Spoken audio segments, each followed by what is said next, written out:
Në shtëpinë e Big Brother Kosova, ku tensionet rriten nga dita në ditë dhe çdo debat merr për masa të mëdha, përplasja mes Edit dhe Albës u kthye në një nga momentet më të rënda emocionalisht të këtij sezoni. Edi, i revoltuar, i drejtohet Albës me fjalët: "Pse gricesh me Elionën?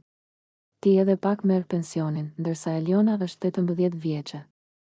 Një deklaratë që nuk ndalet vetëm te diferenca e moshës, por shkon edhe më thellë, duke përfshirë historinë e dhimbshme personale të Elionës, e cila është rritur pa prindër. Kjo përplasje nuk ishte thjesht një konflikt mes dy banorëve, por një situatë që hapi debat të gjerë mbi etikën e fjalës, fuqinë e gjuhës dhe mënyrën se si përdoren historitë personale brenda një loje televizive.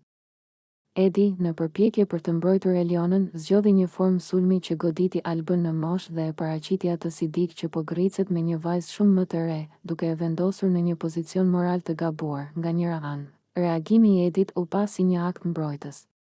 Eliona, vetëm 18 vjeçe, përfaqëson brishtësinë, rinin dhe një histori jete që kërkon më shumë ndjeshmëri se sa gjykim.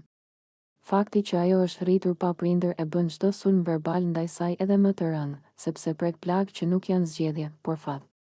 Në këtë aspekt, shumë shikues e pan Edit si zërin e arsyes që po vendoste një kufi ndaj Albës, por nga ana tjetër, mënyra se si u formulua kritika ishte po aq problematike. Të përdorësh moshën si armë, të tallesh me pleqërinë apo të nënkuptosh pensionin, nuk është argument, është nënçmim. Kjo e zhvendosi debatin nga mbrojtja e Elionës te një tjetër formë paragjykimi, atë ndaj moshës. Dhe kështu, një përpjekje për drejtësi u përzie me fjalë që lëndojnë: Alba, e vendosur përballë këtij sulmi, u ndje e goditur jo vetëm si lojtare, por si grua. Ajo u akuzua jo për një veprim konkret, por për atë që është, më e rritur në moshë.